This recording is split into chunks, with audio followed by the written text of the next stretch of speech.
All right, well, welcome everyone. This training is devoted to getting you set up in Nature's Notebook for the Time to Restore project. So I know a lot of you have been to trainings, you've been getting our emails, you might have some familiarity with what we're trying to do here. Hopefully you have a pretty good idea about what we're trying to do with the Time to Restore project and that you're here because you're interested in helping us collect information about flowering and seed timing of important nectar plants across Texas, as well as other states, Oklahoma, New Mexico, and Louisiana as well. This is our Time to Restore project is funded by the South Central Climate Adaptation Science Center. And we're really fortunate. This is the second year of kind of our second phase of the project where we've been focused on Texas and getting Texas observers all trained up and ready to collect data. We imagine that this will be a multi-year project, so we hope that you will stick with us for the long haul and find plants that you really care about so that you can track them over multiple years. We're really interested in having observations of the flowering of these plants and also the seed timing. It's really going to help us understand when nectar is available for important pollinators across the state and the region, and then also when seeds are available for harvest, which is really important for restoration. We're also really interested in trying to get enough data where we can figure out what's going to happen with these plants in the future under climate change and kind of understand, with warming scenarios, what is that going to look like for the flowering timing?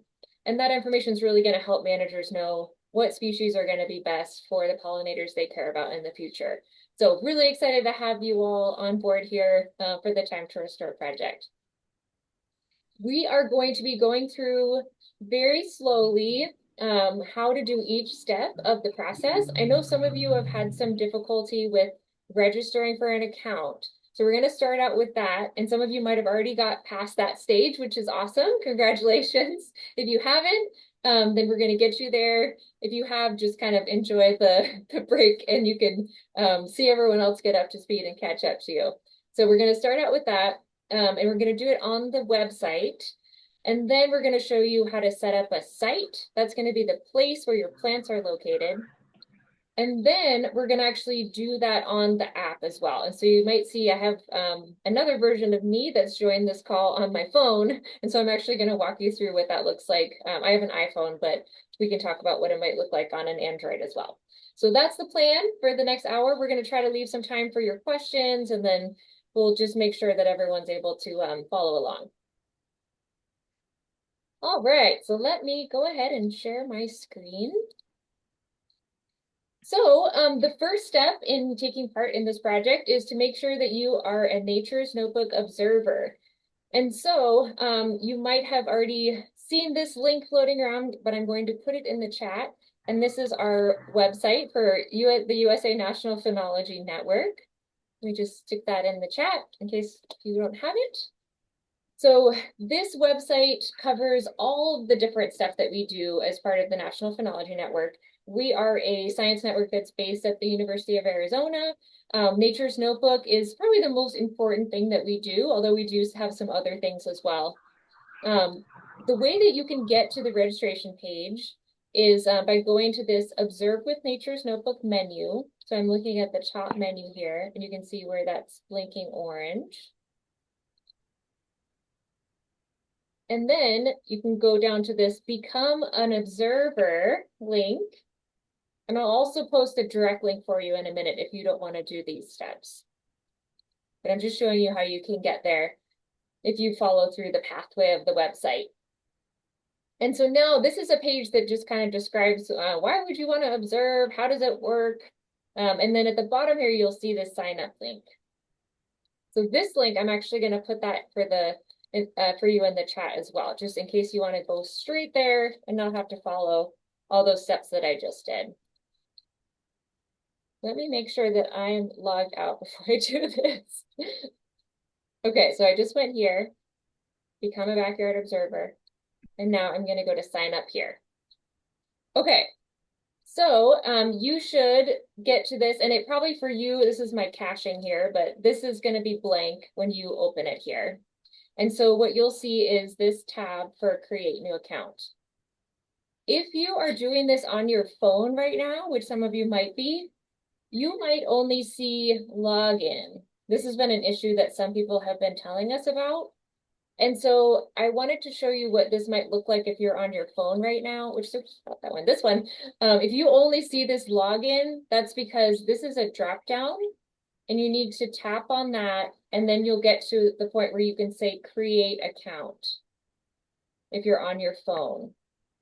So if you are seeing only login and you're on your phone, make sure you look for the arrow on the right, click that, and then go to create account. If you are on the website, you should see this. You'll see login, but you'll see create new account and then reset your password. And you want to make sure you have create new account selected. Oops, and it just put in my stuff again. It wants to put in my information. I don't want it to. Okay, so I'm going to pause there and make sure everyone who wants to be on this page is there. And please let us know in the chat if you are having any trouble getting to this point, if you have not registered yet. Maybe put up your hand or put a note in the chat if you want us to hold here. Otherwise, we're going to proceed. Yeah. Erin, I also, just so you know, I don't have the panel for letting people in. So, Oh, okay. Thank you. okay. I'll just try to keep track of that. I don't know why that's Okay. the case. No worries.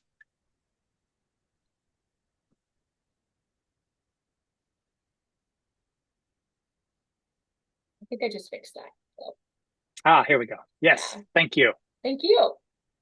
Okay, I'm not seeing hands. I'm not seeing chats.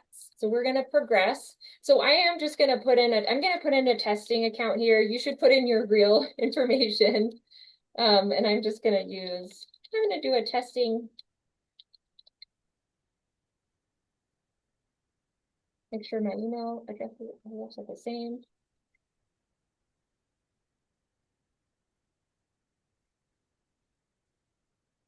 Put in your password twice to make sure that they match.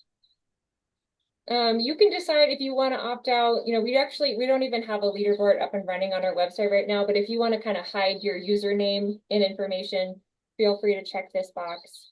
You will have to agree with our terms. Feel free to open this up and read them before you agree. Please do so. You can also opt into having people contact you. We haven't actually utilized this on the website, but you can leave that blank if you just don't want to ever have to communicate with people on the website. And then you will have to answer that you're not a robot. And then create new account. Okay, redirecting. I know this looks a little scary, but don't worry. We're gonna go into Nature's Notebook now. And this is what you should see if you are on the website. Okay, welcome. We have arrived. We are in Nature's Notebook. And now we're gonna go to our observation deck.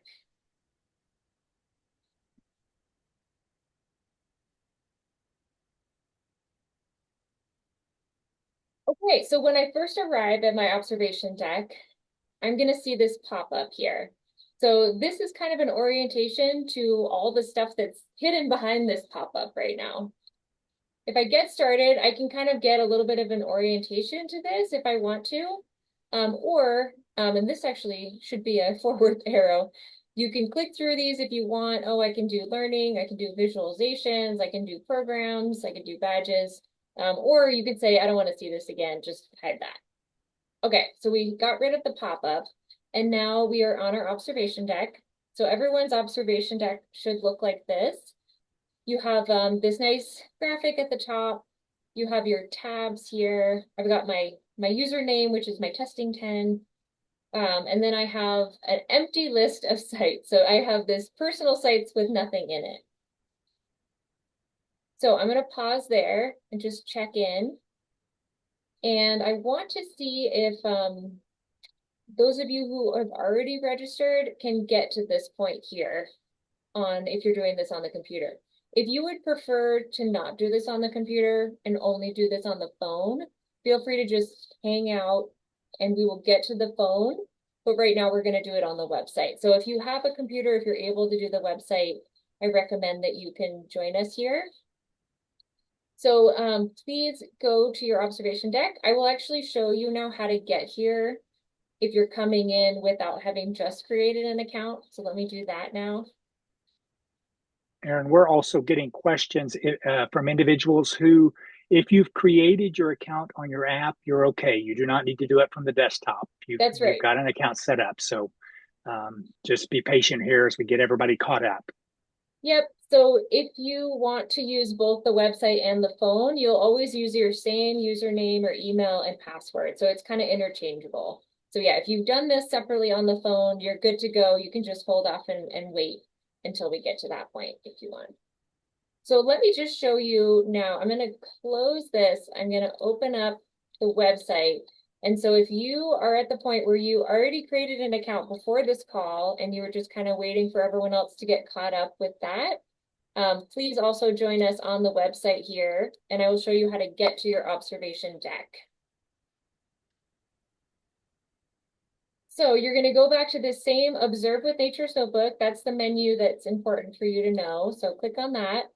And then instead of going to this Become an Observer, now you're going to go to this big button that says Your Observation Deck. So that's under the Nature's Notebook logo here. So click on that, and then we're going to go back into our observation deck. If you have created an account but you logged out, you should be prompted to log in at this point. So hopefully you'll have saved your username or your email and your password, and you can enter those in, and then you'll come into this point. So I'm going to hang out for a sec here and make sure everyone's able to get into their observation deck if you're doing this on the computer.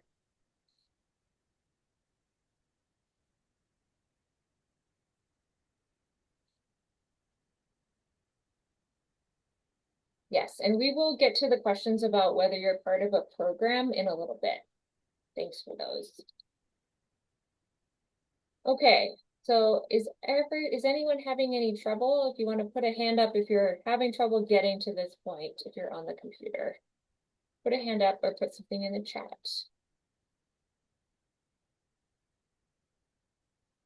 Yeah, if you have a question, I'm trying to monitor the chat, so please drop your question in, and then we can figure out whether it'd be a good time to stop or hold off on that question. Okay. So I'm going to assume that everyone who's on the computer is here. So our next big step is to set up a site. And so we often get lots of questions about, well, what is a site? How big is my site supposed to be? Where does my site need to be? And really for the purpose of the Time to Restore project, your site is just the area that includes the plants that you'd like to monitor. And so hopefully you already have some plants in mind that you'd like to observe as part of this program. And you've seen the list of priority species. If you want to revisit that, we can look at those at the end after we're done. But hopefully you know about in your mind, I have some of these plants, I'm really interested in them. Maybe they're in your yard, maybe they're down the street at a park, maybe they're at a public area where you know you're going to go to there pretty often. So just be thinking about where is that location where my plants live? And then click on this link here that says add a new personal site. So I got the observations tab checked, and I'm looking under sites. I got personal sites here on the drop down, and then I'm going to add a new personal site. Okay, so now I've gotten to this new interface here where I can put in a site name. I am going to put my test. I'm going to do test 10 once again. And now to give this a location, there's a couple different options. I can either put in my address and just type it in. I can use the map and actually click and zoom in and actually decide, oh, I'm here in Tucson. I'm actually going to just zoom all the way in, and I'm going to put my pin here. And pretty much anywhere I decide to click on the map, double click, it's going to move my pin. Or I can click and drag my pin. Oh, I'm right there. Yeah, hopefully I'm not there, but so that's one way. Or I can say, actually, I just want to put in my address, 4th Street, and my zip code. Oh, here we go. So this is my work address. So I am going to put, it's actually 721. So this is going to be my site for today. I'm going to put it here. And if I said, oh, actually, I want to move it to right next to the building, my plants are actually right here in this little garden. You can do that. So this is all updated. You don't have to touch that, do anything with that. There are some additional questions here. These are optional. If you'd like to provide some more information about your site, you can tell us about the urbanization of your site. You can tell us about kind of the what it's best characterized as. These are all optional. The nearest paved road, the nearest body of water, the area. You can do this in different size metrics. There's also some other tabs here about more specific details. If you would like to do that, you can, but it's totally optional. For today, I'm just gonna skip over those and then we can talk about coming back to them later. I'm gonna go all the way down here. And if you'd like to put some comments in, you can do that. These will be attached to your data. So just know that these are gonna be a publicly available set of comments. So don't put anything that's too personal there. And then I'm gonna create my site. Nope, I don't want to have my Chrome remember that. So it's spinning. I can see that it's thinking. I'm just going to give it a minute to save. Okay, success. It says site was successfully created. So that is it. I have now set up my site. And so I have already been thinking about my site. I'm going to have maybe 3 milkweed plants that I'm tracking at my site. And so I know that that's going to be the site that I'm thinking about. Any questions on that? Is anyone having any trouble with that?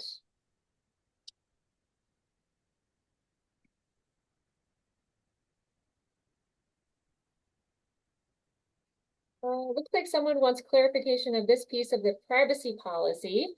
So this is pretty standard language, I think, in most terms and conditions. It's basically saying that if something happens to you while you're collecting data for us, you're not going to hold us liable. So if you trip and fall down when you're out in your garden, you're not going to sue us. That's basically what we're saying here.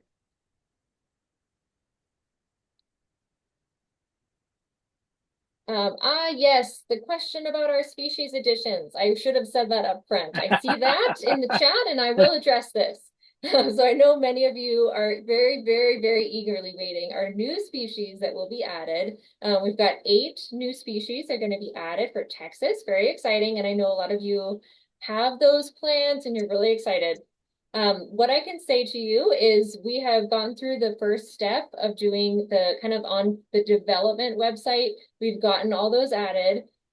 We sent those over to the person who designs our protocols to check everything over. She found out some little tiny things, and so she's kicked it back to the IT team. They're working on those right now. And then the next step tomorrow is for them to make sure that everything looks good. They're going to send it over to the live site, and then they have to also add it onto the Nature's Notebook mobile app. And so that should all be done next week. I don't have a specific day yet, but be sure that as soon as we have those available, we're going to send out an email to you all that tells you that the species are available. I know that it's been hard to try to get excited about this project when the plants aren't there yet, but it will be very soon. So just know that you can get your site set up and then you can get your plants added hopefully next week. And we will do another one of these trainings really focused on getting your plants added. So that'll be coming soon. And we will show you how to do that today too, probably if we have time. But yes, we will have them soon. Okay, other questions? If you don't want to give the exact location of your site, yes, that's fine. You can kind of offset it a little bit if you don't want to have it revealed. And I would say if you don't put in your exact address, that might help a little bit. If you use the pin on the map, it might be more likely to give just a general address or a lat long. So you can definitely do that. We don't have the ability to kind of like hide or mask a location, but you can definitely put it in a slightly different spot than your actual house. But what will be revealed in the data file that's public is not your address, but it's actually the lat long. So, I mean, people could probably generally figure out where you are if you like have a house and it's the only house around in an area, but it's not going to have your address published. Yeah, and that has been an issue that's come up again and again. Keep in mind, only you'll be able to see your actual address.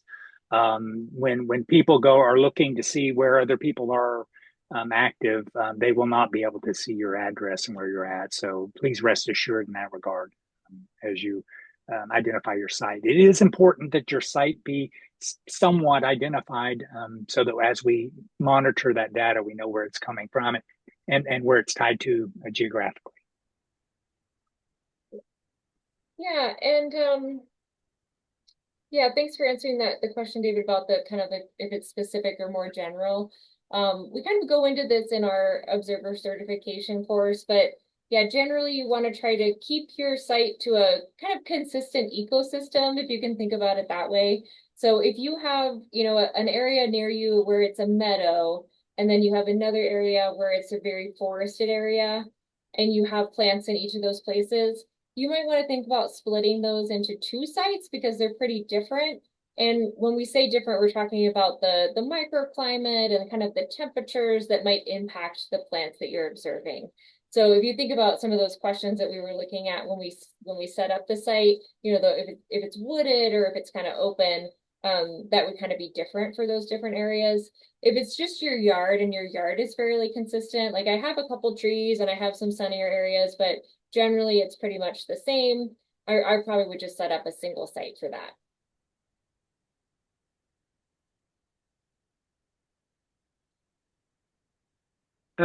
Aaron, the question has come up in the chat about if you're using your yard as your observation site, the distance to a paved street.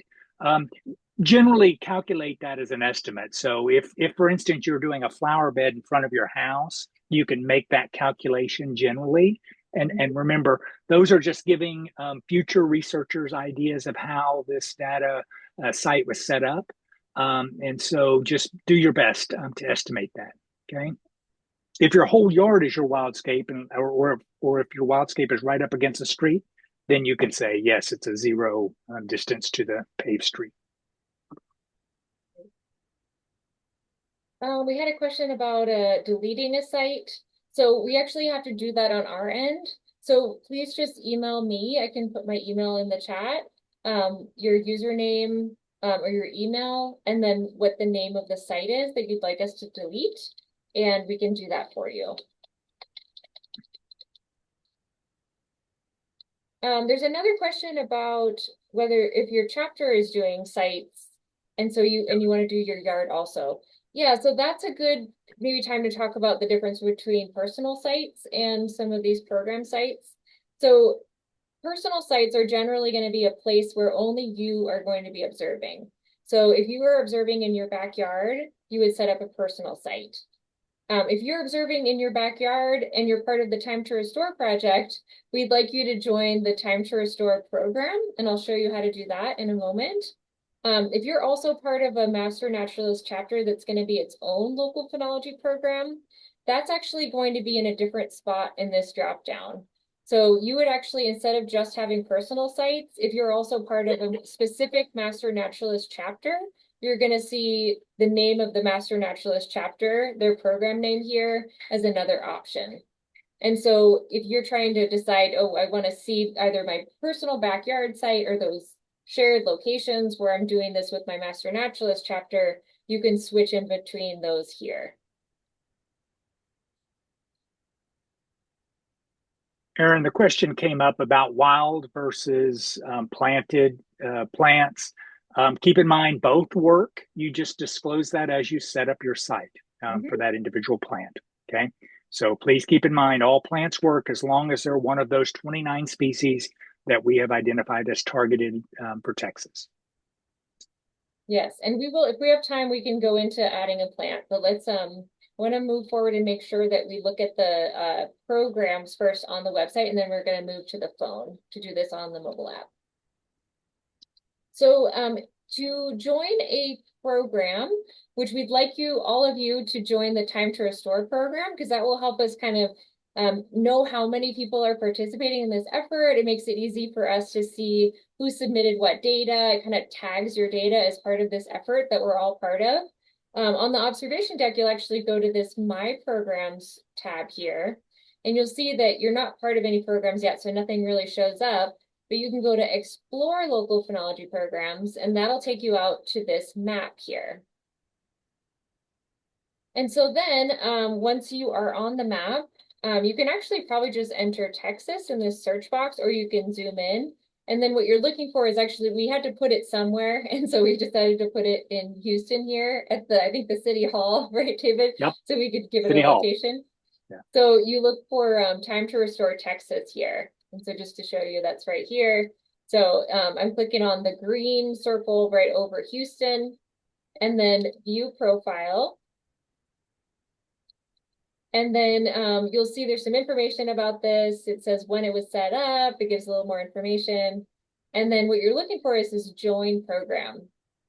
So if you're coming here and you're not logged in, you're going to see a login button. But since I'm already logged in, I just came here from my observation deck.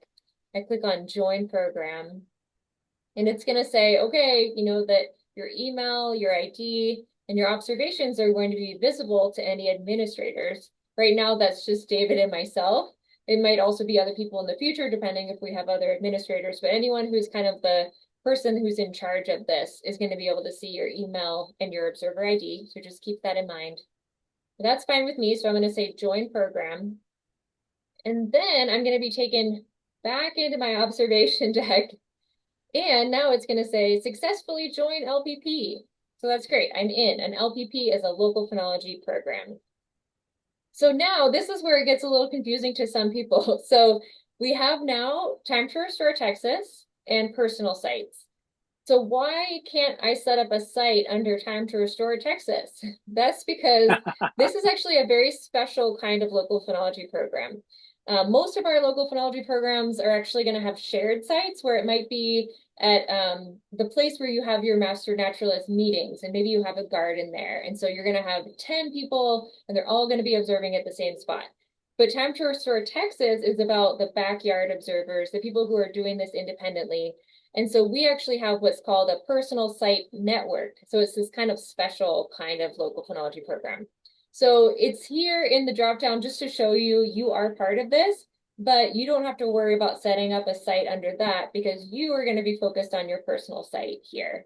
So if you see Time to Restore Texas and there's nothing there, and you see personal sites and you have a site, then you're all set and you're ready to go. So any questions about that?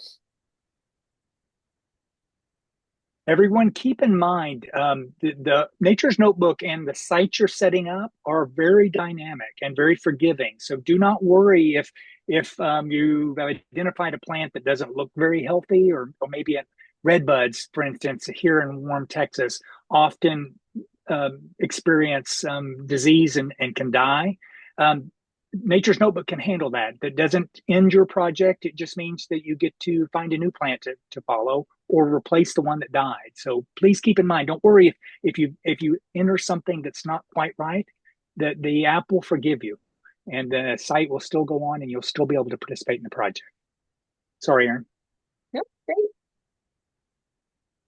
We had a question about the difference between a site and a program. So a local phenology program is generally like a group of people. And so Time to Restore Texas is all of us on this call here that are interested in observing a set of priority plants in Texas for this Time to Restore project. Our sites are actually the physical locations where we're collecting the data. Programs can also be a master naturalist chapter that has decided we're going to do this together at a shared garden that we all have access to. So that's another example of a program.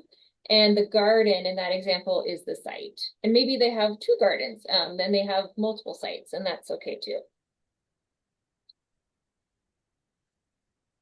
Okay, so I know we have some people eager to see the app, so let us move there, and then we can come back here if we have time to look at adding a plant.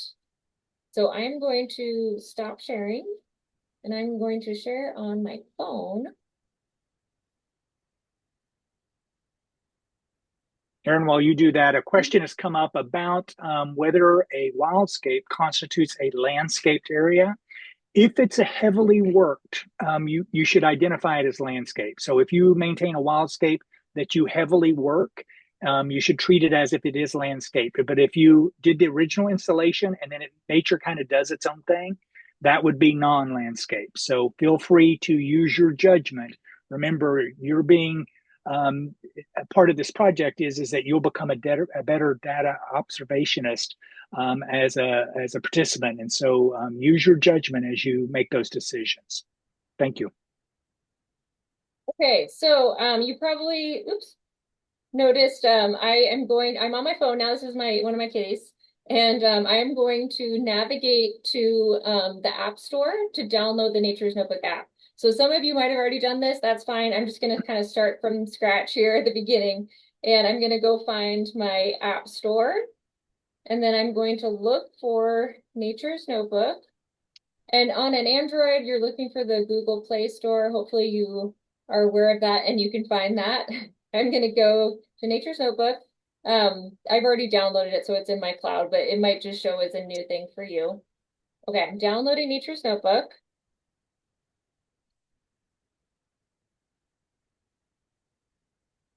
And now I'm going to open it. Okay, so the first thing that I should see here is it's asking me to log in. So this is what I was trying to show you earlier, where it's confusing to some people where they're like, how do I create an account? So if you have not created an account yet on the app, what you're going to do is you're going to I just tap that little arrow, and I'm going to say, actually, I want to create a new account. And see how that changed from login to create a new account. And then I'm going to fill in my address, my username, my password, just like I did on the website. All the same questions. I can opt out of the leaderboard, agree with the terms, skip the contact form, and that. I'm actually not going to create another new account, but I'm going to actually log in to my account that I just set up so we can look at that. Because I know some of you have set up your stuff on the website and you're looking on the phone. So I'm going to go back to login. Now I'm hopefully going to remember what my was testing.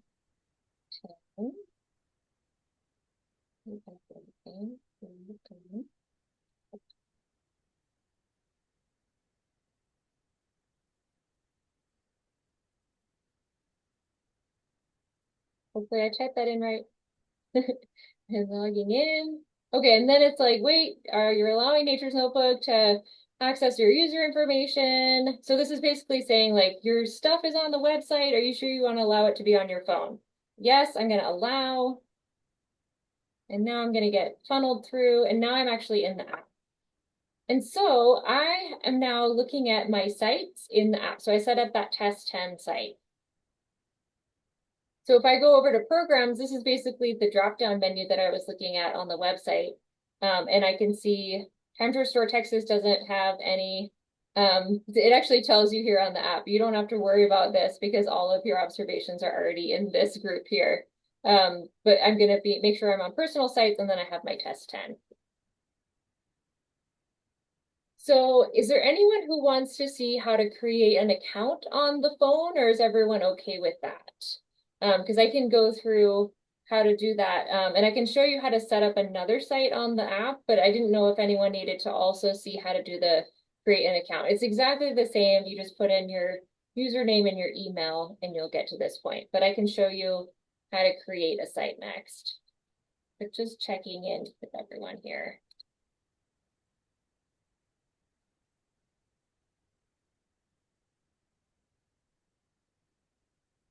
We have a number of questions about the Texas priority species. I've just placed a link for that plant species list that you can download that spreadsheet.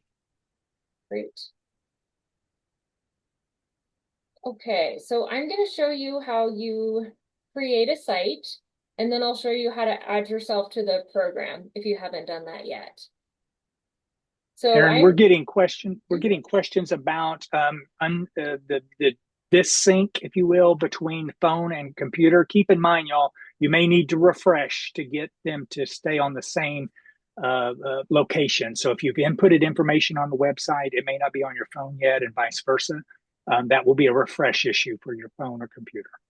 Yeah, so Sorry, if Aaron. no, that's great. If you happen to sign up on the website and you just open the app and you're not seeing what you had just done on the website, I would scroll over so you can see at the top, I'm scrolling over. I'm going to tap on this review. And this is going to tell you, okay, it's actually set, so it's actually only going to sync when Wi-Fi is available, but I can change that in my settings if I want. I'm on Wi-Fi right now, so that's fine. And if I can see this green bar that says user data are up to date, that's always a really good thing. If you've entered data and maybe you were somewhere that wasn't access to Wi-Fi and you have Wi-Fi only checked, then you might see an orange bar that says user data are not up to date. So then you want to go back to your Wi-Fi and then sync because your data are going to be stored on your phone if you're offline, and that's fine. You can do this offline. It'll just save everything. So make sure you look on the bottom for that sync button and you can tap that sync button and it'll just make sure everything's there and submitted. So if you were not seeing your site and you want it to show up, just make sure you can get to the review screen and tap that sync. If you want to change that Wi-Fi setting, just go one more menu over to the right, that settings screen, and say like, actually, I want to allow it to sync when I'm not on Wi-Fi, and I'm okay using my cellular data because I want to make sure that it's always uploading. That's totally up to you, no pressure. You can keep it just over Wi-Fi. The other question on here is whether you want to have the time along with your observation date. Not so critical for doing plant observations, although for some plants here, like cactus, we might want to know that you went out early in the morning versus later in the day. So you can change that, toggle it on and off if you want to. I'm going to go back to Wi-Fi only. So let us go back now to the sites, and then we will show you how to create a site. So I already have a site in here, but let's pretend like this is a blank list. I'm going to go down to that bottom left button that says create site with a little map icon. And it's going to say, okay, first you have to give it a name. I'm going to say, oh, this is my testing 25. Continue. Now I'm going to be asked, I guess it doesn't show you this. What I'm seeing on my screen is it's asking if I'm going to allow location services. This is something you've probably seen in other apps. It's saying, do you want to allow Nature's Notebook to use your location, or do you want to put it in yourself? If you say like, oh, I don't want it to know my location, just say like, oh, don't allow. I don't know why that didn't show up on my Zoom, but it didn't. So now I have basically the same choice as I did before. I can zoom in all the way in. I can put a pin somewhere at my site if I want to do that. Just tap it once and you should be adding your pin. Oh, it's not showing up on the screen, but it is putting my location there. That's a funny thing. It should be showing you a pin. It's not right now on mine. So you should see a pin there on your map. Or you could do this by address again and say, actually, I want to put in, I'm going to put my address in. I want to do this, which is not going to be visible to everyone, but I can, my lat long will be visible. East or, oops, oopsies, I'm muddling this. Okay. East 4th Street, it says it was found. Okay. So then save. And now I've got two sites. I've got my test 10 and my testing 25 sites. So I've now successfully created my site on the app. So any questions on that? Aaron, there is a question that's popped up a couple times about being able to log off. You might show them when you get to that point of how to do that. They're on their phone. So you Um, can't technically log off on the phone. If you want to close out the app, I know how to do that on the iPhone, which is you would like, you slide up, to kind of like show what apps you have, and then you close the app by swiping up. It's probably different on different iPhone versions and different Androids.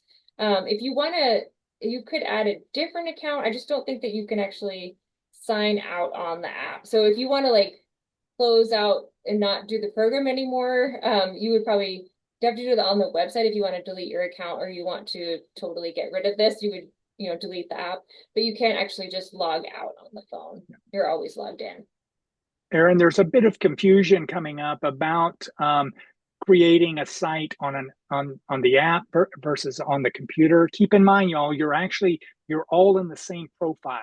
So what's happened is when you see them different, it's because they haven't yet synced. That's the challenge of doing this real time. So you're going to see that that's going to sync up once we get done here. We're just trying to show you how to do this as a computer versus using the app. Also, there's been a number of questions about is the app required? I actually recommend that you do the setup of your site on the computer, and that's because it's just a little easier to do. But when you get to the data collection stage, it's a lot easier to use your phone because you can literally have your phone out there in the yard and you can, do your observation and then input it to your phone. So there are times where you would use either. It just kind of depends on the situation, but you're not creating right now two different sites. What you've done is you've created one site that hasn't quite caught up with the sync on your phone or vice versa. Sorry, Aaron. No, that's great. Yeah, and that's why I tried to show what it looks Yeah. like when you come in. And remember how I had the site that was already there, my test 10? That was the site that I made on my computer. So, you already did that. You don't have to do that again. It's already there. I just wanted to walk you through how to do it if you didn't have one on there yet on the phone.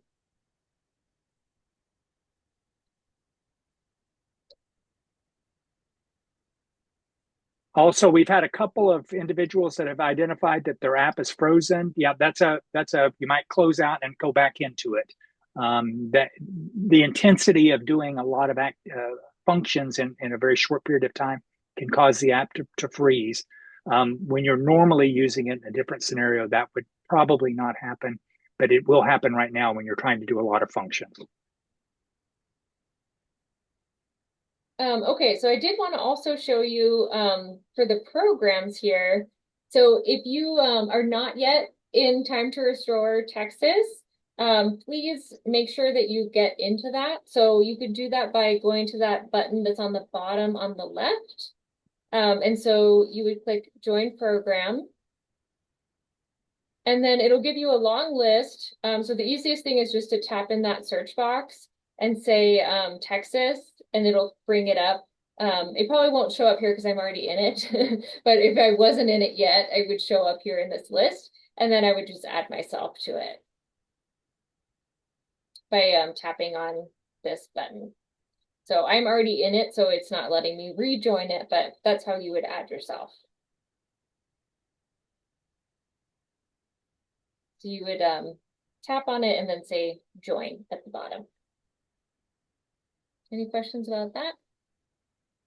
So the bottom left, I was talking about this where it says at the very bottom, I don't know if you can see my mouse, but where it says join a program right there.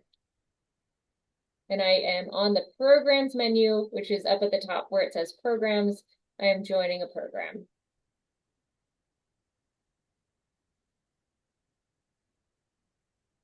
Many of y'all may have seen that often you'll get prompts about taking one of the modules to learn about observer certification. As you once you've set up your profile and you get more familiar with Nature's Notebook, there are a number of training opportunities that are available to you as you become a better data observation volunteer. And so please, when you get some time to come in and explore Nature's Notebook, you'll get to see that learning modules that are available to you. Okay, so how do you all feel about looking at adding a plant at this point? Do you think there are a lot of other questions, David, that we haven't addressed?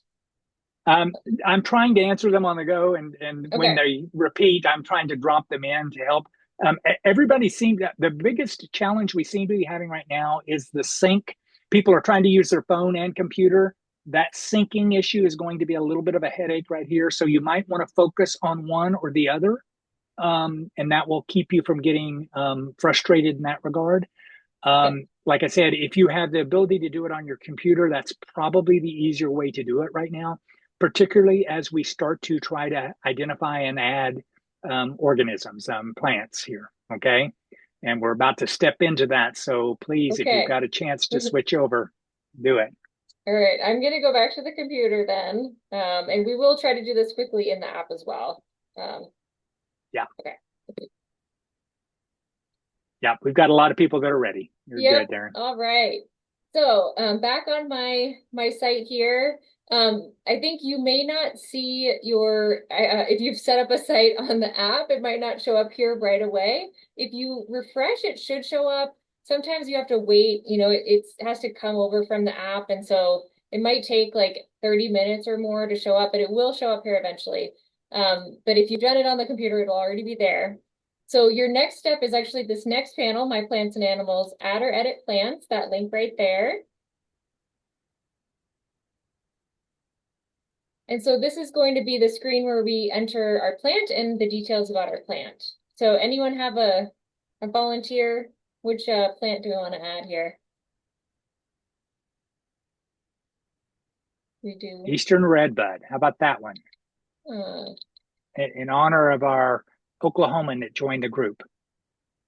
Okay, so I'm going to start typing. Okay, and so I'm seeing some things come up here. Just advice here is go kind of slow with this because it is a little glitchy where Yes. it'll, as you start to click, it's still loading and it'll like all of a sudden jump you down. So just give it a second and then, okay, this is my Eastern Redbud. I'm going to add that.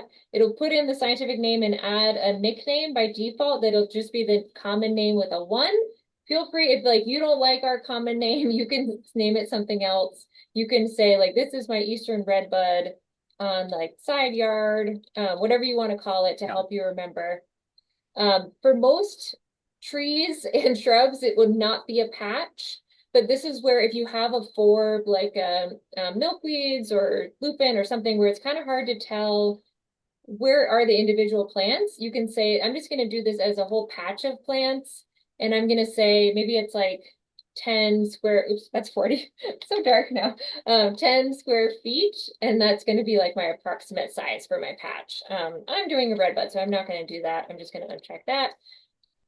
You can also answer some additional questions. And I know this has come up in some of our emails about whether, or I guess the shade status, if you want to enter that, whether it's a wild plant or not. And maybe you don't know, or maybe you are out in a natural area and you're like pretty sure this is a natural plant that has come up, or you know for sure that it's not wild because you actually planted it yourself. We do want to know if it gets supplemental water. And this is really any water that's additional to what this plant is getting naturally. And so the purpose of this is so someone who's using your data can know if your watering affected the phenology of this plant. And they'll have access to know like how much rainfall did your area receive, but they don't know how much extra water you provided. So even if it's just like water at certain times of the year, if you give any additional water, please say yes.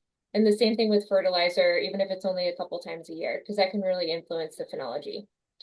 This is probably not going to be relevant for most of our species, and this should be sex, but it's basically, is this a male or female plant? For most of the bark plants, you can skip that. And then if you know the planting date, feel free to put that in as well. And then if you can put any comments too, just to keep in mind, those will be publicly available as well, so no personal information there. But anything you want to say about your plant that's not covered here. Okay. Oh, that's funny. It deleted my thing here. I'm not sure what's going to happen. I think because I did patch and unchecked it, it got upset with me. Let me see if it's going to let me save it or if I have to put it in again. Okay, I think it worked. So even though it looked like it was gone, it kind of glitched out because of my patch checking and unchecking. So now you can see I have my Eastern Redbud side yard is there. And so I'm all set. If I'm going to add another plant, I can do that, add a new plant right here, this link. But I'm not going to do that right now. I'm just going to go back to my observation deck. So now when I Go. get here, I have now, I have my test 10 site and I have my Eastern Redbud. Is there a question? Everyone keep in mind, if you're setting up a personal site, you're not joining a program, right? They're unique. If you are part of a local phenology program, then you would join that if you were going to observe on a shared site. But as a personal site, there is no program to join. So if I click on Eastern Redbud, it actually gives me these other panels here. And so we can maybe go into those next time. But I will point out, if you are someone who would like to do this on paper data sheets, this is where you will get your paper data sheets right here, this link. And so this will bring up a window and it'll ask you, do you want this cover sheet that has some information about like how much time did you spend? You can pick the kind of data sheets and it gives you some previews here. And this phenophase definition is, you probably have seen this in the trainings, but it gives you those really explicit definitions about what we mean by the questions on the data sheet. And so if you're using the app, you have all that there. But if you are on the paper data sheets, you might want to print that out as well.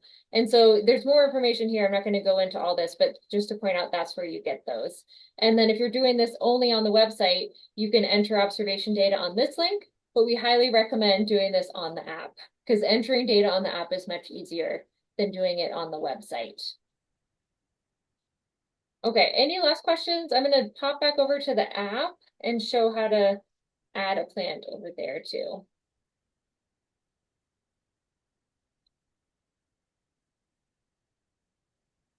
Okay. Well, when with the use of fertilizer, that is the chemical application of fertilizer. So compost is normally just a soil amendment, so it wouldn't be considered a fertilizer unless you've enriched it to a point where it probably is now.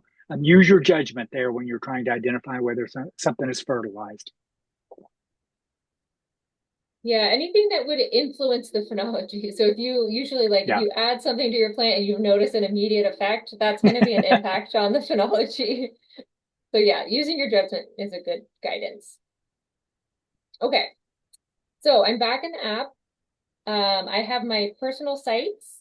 I'm actually going to go, actually, I'm going to show you how to sync again. So let's go to review and make sure I get my everything synced up if I've done this on the computer. So back to the review screen. Let's sync and make sure I get all of my stuff in here. And now if I go back to plants and animals, I have my red bud there. So if you've done this on the computer, which I definitely recommend because you get to put in all those extra Yeah. details, then you should just see it show up. So again, that's the review screen, sync button at the bottom. So that's this way down at the bottom there, sync. Okay, so if you have not yet added a plant, so I'm actually going to kind of cheat and show you what it would look like if I'm at my other site. So I haven't added a plant yet. So this is going to be the process. It'll tell you tap below to add a plant, which is this button right here. This is something to pay attention to in the app. It looks like there's Ohia lehua is going to be your default plant because it has this glottal stop, and so it's alphabetically the first one. We have a lot of mistakenly added Ohia lehua, so please do not make that mistake. Tap on that Ohia lehua and change it to what your species actually is. So I'm just going to do my Eastern redbud again to show you what that would look like. So I'm typing it in. There it is, Eastern redbud. It's gonna again give it a nickname. You can change it or not. Just gonna say home for this one. Okay, and then I want to make sure I go down to this bottom here button to say save. Okay, so now I have my Eastern redbud home. So now I have successfully registered my plant. So if you happen to have two sites, which, just the Zoom keeps kicking me off my, oh no, I think my phone might have died. It didn't like having the Zoom. I've never done Zoom screen share for so long. It's like, no. Okay, well, that might be it for my phone. But you can have multiple sites, and so you can toggle back and forth on that site screen. I guess we're almost out of time, so this is okay timing, but so we have added our site on both the website and the phone, and we've added our plant in both locations. Any questions? Do you want to see any of that? Again, on the website, there's a lot of questions in the chat. We're not going to go into entering an observation today, but we will do that on the next training. And we also have a lot of information about how to do that on our learning course. So let me just show you that now to encourage people to do that. So back on your observation deck, I would say this is like a very important tab here, this learning tab. Your observer certification course is actually going to show you how to do all the stuff that I just walked you through, how to set up a site, how to add a plant. It'll actually walk you through how to make an observation.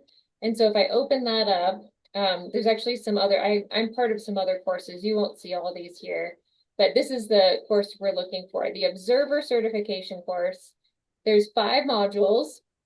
This one is going to be your basics. So basically all the stuff that we just walked through. You can take this learning module, you can review it. It'll walk you through all of that. This one's actually focused entirely on the mobile app and how to do all of that in the app. So very helpful if that's what you're doing. And then some additional modules that go in depth on the phases. Those are the questions that we have in the data sheets, and then even the intensity measures. So I definitely recommend checking that out. We also have some other resources on here. Some of you might have seen the botany primer already. David might have emailed that to you. That's easily accessible right here. We also have another primer and FAQs as well. So this might be a useful resource if you're looking for, like, how do I delete my plant? What do I do if my plant dies or something? Lots of frequently asked questions here. And they are easily and hopefully conveniently located right on your observation deck. Question? Yeah, Aaron, the question came up about being able to review your data. I will tell you, once you've inputted a lot of information, it's best to let it kind of simmer, if you will, and then come back at some point later to review it.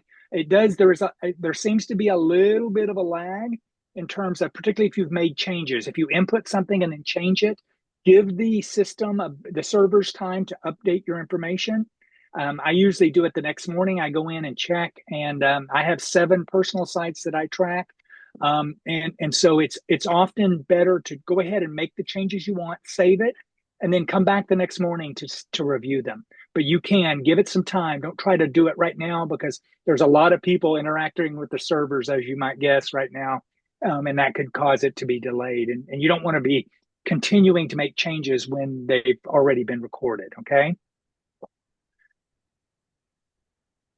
Can we have more than one plant at a site? Absolutely. In fact, we recommend, as you begin here, just select 2 or 3 plants. Don't try to overwhelm yourself. Pick 2 or 3 plants that you want to include in your site.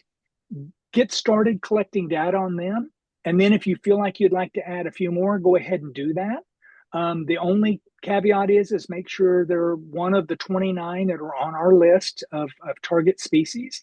But start out very limited. It'll keep from this becoming too overwhelming for you. And I also recommend, I've found this to be the case as we've been doing trainings, it's often better when you're starting out to have one plant of a given species rather than try to do multiple, particularly as they start to grow together. It can become a problem. So start out with one plant of the species, and then as season goes on, if you feel like you need to add another one, you can definitely do that. Remember, the app and the program is very forgiving and will allow you to make those dynamic changes as you progress as a data scientist. I have Uh, a couple of questions. One about deleting a plant. If you you can do that if you can't do it in the app, so you have to do this on the website. You would click on your plant here on this add or edit plants page, and then see the delete button here. We will ask you why. If it was, oh, I actually I didn't mean to do this, it was an error, or like I was observing it, but I don't want to observe it anymore, you can decide, and you can, this is another FAQ that'll tell you more detail about all these. You select your reason, and then you might have to scroll down a little bit and then click the delete button, and that'll remove it. If it died, you can do that, and then it'll actually keep it at your site. And then if you say oh, I want to say that it died, and then I want to delete it, you can do those 2 things if you don't want to see it anymore. If it died, or if you just say no longer observing, the data are actually kept in the database. They're just kind of hidden from you. But if you say it was an error or I misidentified it, then it'll actually delete it for you, and the data will be removed. Keep in mind, we're getting a lot of questions in here about species that are not yet in Nature's Notebook. Remember, that was the warning we gave earlier. There are 8 species on this list that our IT folks are still working to get into the list. And I can bet you probably have selected at least one of them. Just about everybody does. Please be patient with us. We're getting very close to having those in Nature's Notebook, okay? So stay with us on that. Also, keep in mind, y'all, as you're trying to determine whether the plant species is the right species, feel free to reach out to your local NIPSOT chapter. They have experts, usually as active members, and can help you make sure that you've got a plant species that does track true to the one of the 29 on our list. Okay. Um, there's some questions on here about whether the botany primer went out. If you were in a training this week, it has not gone out yet, but it will go out either tomorrow or Monday. So please be patient. But if you were in a training this week, if you were in a training earlier than this week, you should have already gotten it. If you don't, send me an email and I'll be happy to follow up and make sure you get it. I'll put my email address in the chat. And I did see a question about how often to make observations. We really would like any data that you can contribute, even if it's only a couple times during the year. I think ideally, if you want to have like the best data quality, what you're trying to do is you're trying to capture kind of the start of flowering and the peak in flowering and then the end of flowering. Those are like the main events that we really care about. And the same thing for the seed timing. So try to do your observations a couple times a week at those times when things are really changing. So like if you see your plant is full of flower buds, you should probably start doing like a couple times a week observations to capture when the flowers start opening. And then when they're open, just keep an eye on them and see when it gets to the most amount of flowering. If you're doing it at a time of the year when, say it's in the winter time and your plant's pretty dormant, you do still want to capture a couple of those no observations, but it can be like once a month or even less frequent than that if it's a time when it's dormant or like nothing's really changing. I think on average we say about once a week, but it really depends on the time of year. Yeah, the question came up about the plant list, Mhm. where there in that NN column there are some Y's and some red N's. Those N's identify the species that are not yet in Nature's Notebook. That's what that column stands for. So if you're looking at the plant species list and you see a red N in that NN column, NN stands for Nature's Notebook, it means that we're still working to get those 8 species into Nature's Notebook. So please be patient. It doesn't mean you can't track them. It just means be patient until we get them worked into the app. Okay. I'm gonna, yeah, show you this is our spreadsheet that you probably have Yeah. seen, and people are asking about this NN right there. So yeah, the red ones are to be added next week, and we will let you know as soon as they are available. Yeah, we will send out an email. That's probably the number one question is when will these species be in? So they're coming.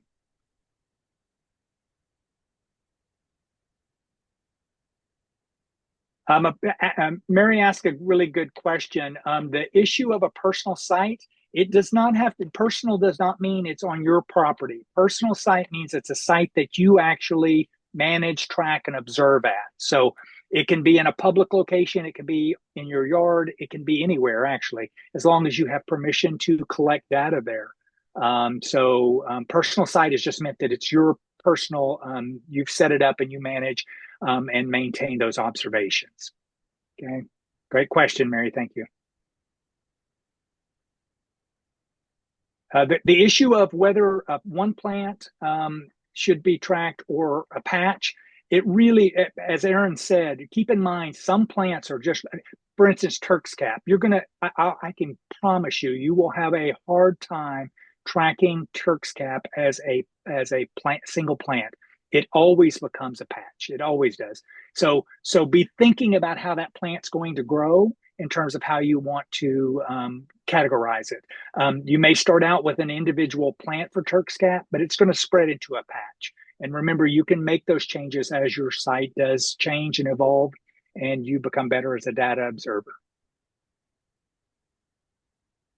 So the plant list lives on this landing page for Time to Restore.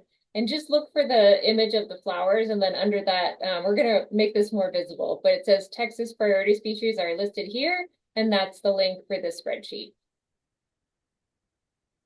Everyone, thank you so much for all the positive feedback that's coming up in the chat about the training and how excited you are about the project. We couldn't be happier to have you as part of our team. The boots on the ground is what's going to make this project a success. And so we thank you for stepping forward and making this investment of your time in learning more about how to become a better phenologist. And we just couldn't be more excited. Couple more questions that came in. It's not just the 8 priority species. So the Texas, we have the special Texas list, which is the link right here again, are listed here. When you click on that, that's when you get, this is actually a fairly long list of Texas species. We couldn't keep you guys to just 8, so you got that full list. And I did see Yeah, one more question about the personal site. So only one person enters data for a personal site. That's correct. If yeah. you have more than one observer, that's when you would kind of graduate it up to a local phenology program. And so that allows you to have multiple observers collecting data at the same site. And we're happy to answer questions about how to get those set up. So you can email David or myself about a local phenology program.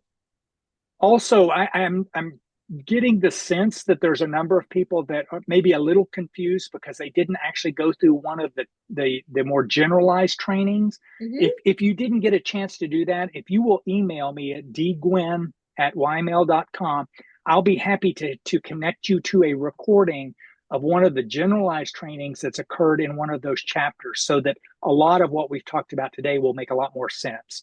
And you can watch that at your leisure. Be happy to do that. But shoot me an email, and I'll immediately turn around and send you a recording that you can watch to help you kind of understand the bigger picture around the project, so that these details in terms of setting up your site and adding your plants makes a lot more sense.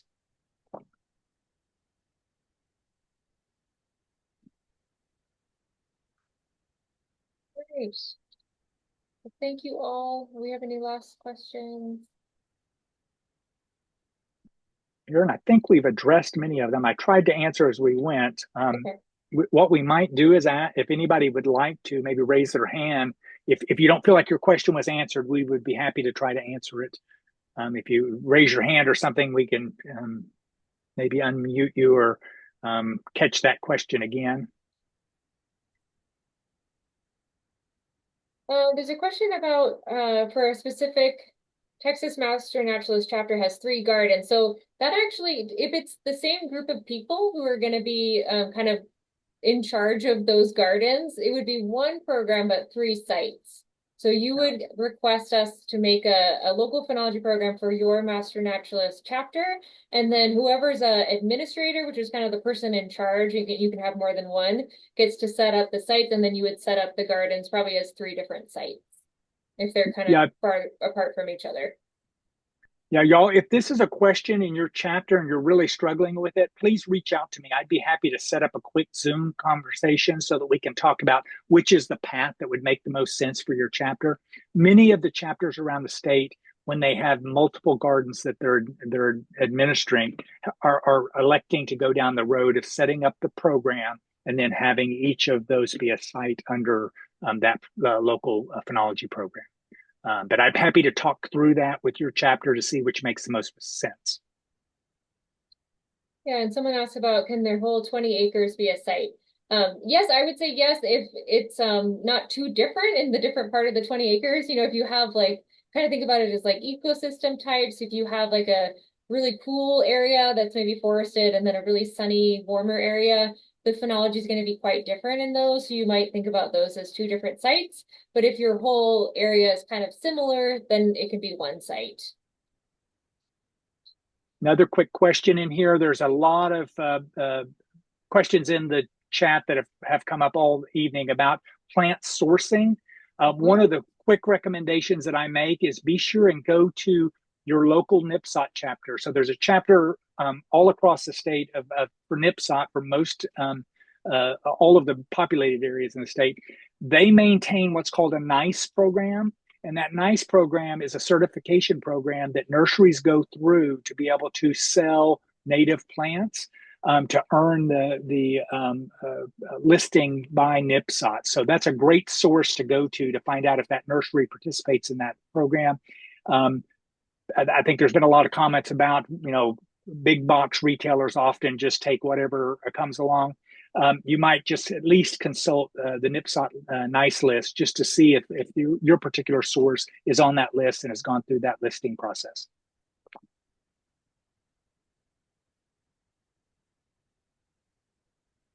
We are recording this session, yes, and we will send it out to everyone who registered. And we will be putting the recording on the Time to Restore landing page and sending it out in the email newsletters as well. Just saw the comment about Lady Bird Johnson. Yes, I would hope that she would be elated with this Mhm. effort in what we're trying to do. All right, any last questions? Final call. We will have another one of these trainings to go over again the plant setup, and then we'll do a making a first observation as well. Thank you for everyone who's tried to answer your colleagues, your Yes, comrades' questions in the chat. it's been a good We community knew effort. when when all the registrations came in, we knew that it was a very big group. We knew that was going to be difficult. So thank you for helping out each other. This project and this effort will succeed because you're willing to help out your neighbors. So thank you so much for being so willing to do so.